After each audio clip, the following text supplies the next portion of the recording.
it was fantastic. It was such a great experience to work on Mowgli. Andy Serkis directed Mowgli. He's an incredible director and actor. Does everyone know who Andy Serkis is? Yes. Okay, cool. So, I mean, Andy is one of those people who I think is a polymath. He's an incredible musician as well. He's a great saxophone player.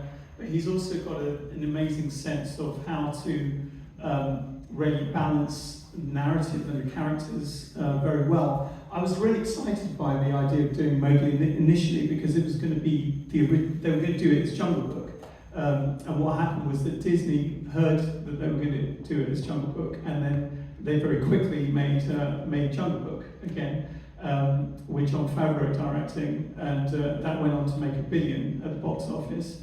And so suddenly, with Warner, they were stuck in this situation where they thought, oh, well, we can't release it now because that film's done really well, so it'll look like we're an imitation of that. So it was a very tricky situation. They put it then out on Netflix. But it was a great film, and I was very impressed by how Andy directed it. I'd worked with him before in a film called Breathe, which was with Andrew Garfield and Claire Foy. And that was also beautifully done. But I think what I really liked about Mowgli as a story, particularly, was that it was really about a character, Mowgli, played by Rohan Chand, who was coming to terms with living a life between the animal kingdom and humans. And he was, as a character, he was really caught between these two worlds. And that really appealed to me as a composer because it was about finding a vocabulary and a language that was going to really work to actually get across this idea of someone who'd been caught between two worlds, between the world of animals and humans. It's originally set in India. I mean, the original story by Rudyard Kipling was written to be set in India. And I'd worked in a film that had a similar concept before, but in a very different way. Many years before that, I'd written the music for a film called The Namesake, which was directed by Mira Nair.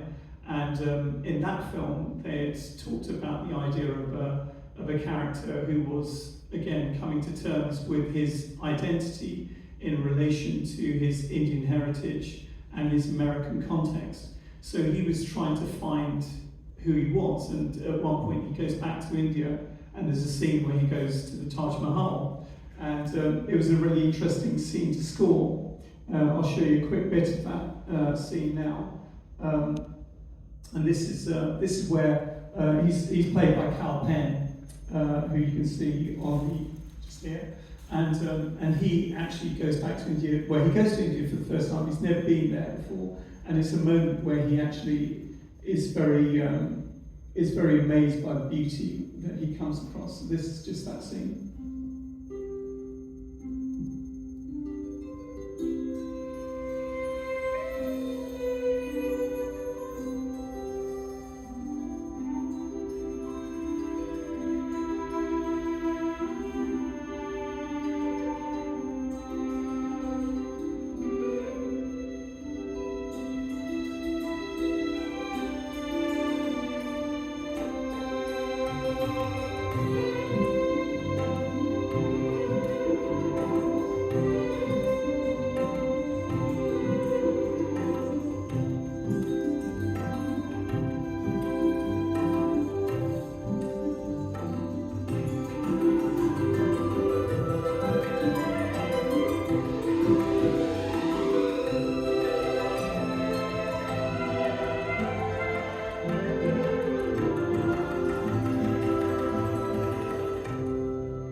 And there you can also see one of my favourite directors, Irfan Khan, who died a few years ago.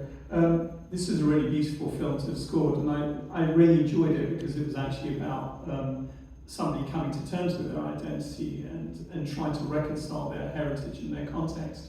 In the same way, it was actually interesting with the character of Mowgli, because he's kind of having an identity crisis and then trying to find a musical vocabulary to fit him and to really find who he is was also interesting. So here's a scene with his wolf mother where Mowgli is struggling with his own sense of who he is. He doesn't feel he can keep up with the other wolves, and so he feels frustrated because he doesn't feel as good as the other wolves. Again, it's an interesting kind of similarity to the idea of being a person from maybe an immigrant background, growing up in a context that your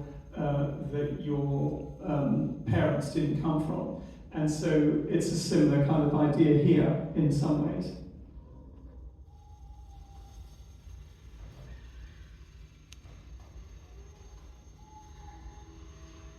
You should try and get some sleep.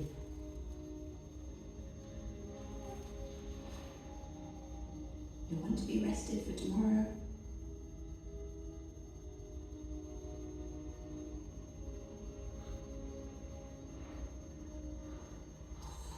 What's bothering you, my love? All I've ever wanted, my whole life, is to be a wolf. For the others to see me as an equal. This is my chance to prove myself, to prove that I'm one of them. Prove that I belong. You belong. You belong, Mowgli. Don't ever let anyone make you think otherwise. You will always be my son, Mowgli. Nothing can ever change that.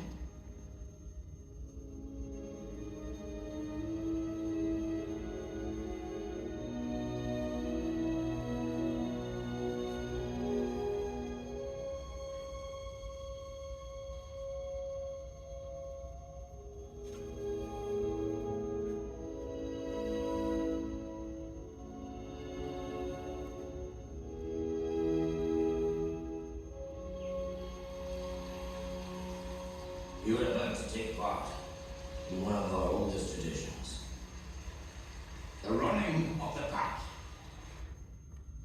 So you can see there's a similar kind of idea of a young boy or a boy coming to terms with who he is and also trying to reconcile the fact that he doesn't feel like he belongs where he's grown up. And I think that was something that really drew me about Mowgli, was this was an idea of a boy who was really out of place. It's interesting because it was actually played by Rohan Chand, and at the time he was 10 years old, but he was playing Mowgli at the age of 14. So it was quite demanding for him emotionally to really capture that sense of who Mowgli was.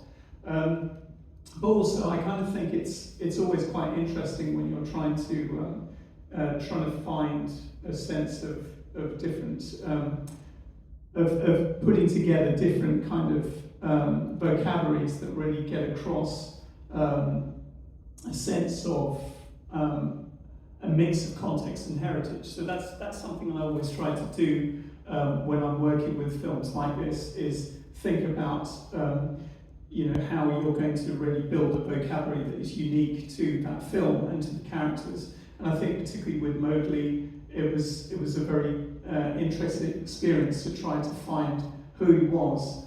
Part of my experience in terms of writing music for my own albums and writing music for films as well is to put together music from different cultures, and I love decontextualizing music. So as a composer, I'm always trying to find ways to surprise people's ears and their expectations. So sometimes you might think, you might want to put some orchestral music behind an Indian classical flute, a bamboo flute, or you might actually maybe use flamenco influences with maybe drum and bass or something like that, and it makes you hear it in a fresh way. So I quite like thinking like that, and it's a very good way as a composer to try to get people to look at what's going on screen without a preconception of what they're listening to and what they expect to see as well when they're listening to music. I mean, we all grow up with music, I suppose, as musical associations. I mean, from a very young age, we have memories of music that tells us, or that may actually be associated with certain experiences. And so a lot of people will have a certain association with Motown music, or with hip hop, or with classical music, or with whatever type of music they might listen to,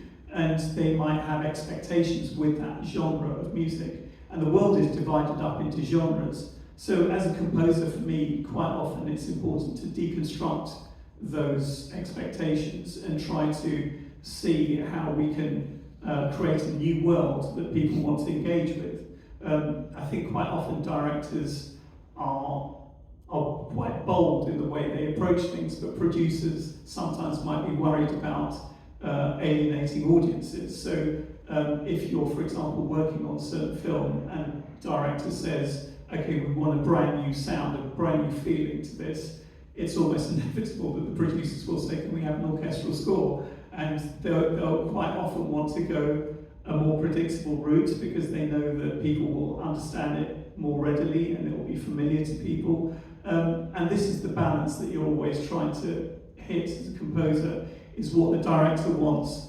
And quite often you can be caught between the director and the producers because the director may really want to create something that's fresh and that no one's ever seen before, music that's never been heard before, that is really unique to his or her very special film. But the producers will think, well, you're not going to really get audiences interested in this. So it's always a case of trying to find a balance. And one of the ways in which I do that is thinking about the energy, the points of energy within the film, whatever you're doing. The reason I'm going to show you this next clip is it's a clip where I wrote a piece of music called River Pulse, and it was about a very specific image, the idea of it was based on the idea of Buddha being under the Bodhi tree and becoming enlightened. And it's a feeling of exhilaration. And with this context, I wrote it for guitar and for orchestra, but then also brought in the sitar, the sound of the sitar, and then I had a musical conversation between the sitar and the guitar as well, to give the feeling of something that feels quite energetic and quite exciting. And you can see that the result is something that isn't, you don't really hear it in either Western classical music or Indian classical music. It's somewhere in between, but it works because of the energy of it. I'll just play this to you. It's called River Pulse. This is with Anushka Shankar, who's the daughter of the late great Ravi Shankar.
So when I'm playing guitar there, I'm kind of creating patterns or riffs that I know work well with Indian classical music, and but if you hear it on its own, you might not know that it's Indian classical music at all, because it has the same kind of scales and the same kind of harmony that you would hear in Western classical pieces or other traditional forms of music, Celtic music and so on. So it's kind of, it's finding ways of bringing music together from different contexts and trying to create something that feels appropriate to whatever you're working with.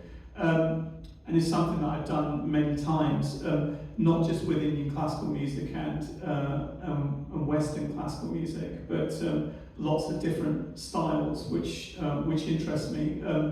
I think it's important as a composer to familiarise yourself with lots of different styles of music and different ways of thinking, so that if a director asks you to do something, you're ready for that. One time, a few years ago, I was asked by Claire McCarthy, who made a film called The Colour Room, to write a piece of music which was a jazz, which was basically written in the style of jazz, but from the 1920s, and she wanted the lyrics and the music done to be performed by a band by the following day. So I kind of went, okay. So it was quite tricky because it had to be done in that specific style. She also wanted me to try and find a band that could perform it on screen as well. So you never know what you're going to be asked to do. And so what I did was I researched a lot of the vernacular of that time, of the 1920s, and had a listen to a lot of the music that was available. And then I wrote a piece and she was very happy. But it's very unpredictable what you might be. And that film had nothing to do with 1920s jazz in terms of the score itself. So you can suddenly be asked to do something, and it can be very unexpected. One thing as well as a composer is actually also to be brave enough to say what you really feel about situations. So I remember there was a series for the BBC called the Human Planet series, and I remember when I was scoring for that, at one point I was asked to write the music for a specific scene, which was for a tribe that no humans had ever contacted. And I thought, I don't know what music I'm supposed to write, because they had aerial shots. They had these beautiful aerial shots from an aeroplane of this tribe who no one had ever met or spoken to. They hadn't seen other human beings apparently. And I was like, well, what music would I put over that? And they said, well, you need to just put music that feels like it's the Human Planet music. And I said, well, it'd be arrogant to put music over a tribe that had never had any contact with human beings. You should just leave it in silence. And they weren't really into that idea. They really wanted some music written over it. And it's kind of, in the end, I just said, you put whatever music you want to put over it. I can't do it. And sometimes you'll come across this situation where you'll have to think about what you feel as a composer, and you have to make decisions yourself, what works for yourself. I think it would be a bad mistake to say that you always have to serve the producers and the directors without questioning. I think it's important to question whatever you're doing, because as a composer, you're trying to bring your identity to what you're doing, what you're creating, and it's also your sense of what is an appropriate vocabulary for that particular project. And sometimes that can be very difficult. You'll be in situations where you'll be talking to directors and you'll be trying to figure out or anticipate where they're thinking or what they're thinking. Andy Serkis with Mowgli is a brilliant musician as well as a great director, and it was very easy to work with him.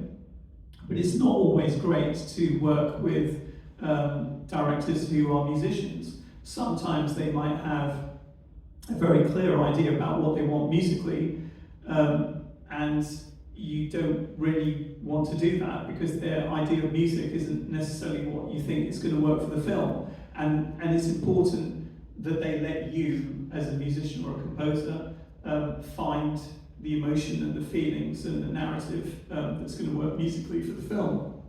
So it's not always the case that it works if somebody's a musician who's directing you, and that's good. But with Andy, it was fantastic. And in fact, when I wrote music for the film Breathe, I got him playing saxophone on it because he's a really good player, and I think he just has a really good sense of things. And I think it's interesting watching some of the films in the competition because I do think as well the process of editing as well as directing is a very musical process. musicality, rhythm, the feel of things, intuitively knowing where silence is going to work, where space is going to work. That's very much part of filmmaking, but it's also part of creating a score. It's about understanding how you really judge where is an appropriate moment to heighten the emotion through music, and how you can really bring out the psychological narrative of what you're doing. I'm not going to waffle on too much longer, I should let you watch the film, but I just wanted to say it was an absolute privilege to work with Andy. I think he's an incredible director.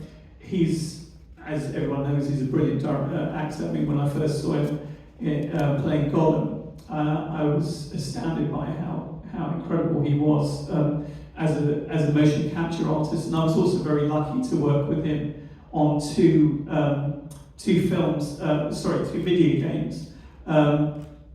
The whole process of working with video games, just quickly, is very different to working with film, because actually you have so many more aspects to how it works. When you're playing a video game, you have the success and failure parts. So when you're writing it, and it can be orchestral score, you have to take into account, and it can be up to 50 hours of music. So you have to take into account when the players are playing, sometimes they're failing at what they're doing. So you have to make it so that the music reflects the interactivity of what's happening. Whereas when you're working with film, you're actually working in a very linear way. You're working with the dramatic arc of that film. So it's a whole different process, and it was fantastic to work with Andy on two video games. I have a bit here. I'm kind of tempted to play it to you, but I think I'd rather just let you watch the film, Mowgli. So I'll just say thank you very much, and I hope you enjoy the film. Thank you. Cheers.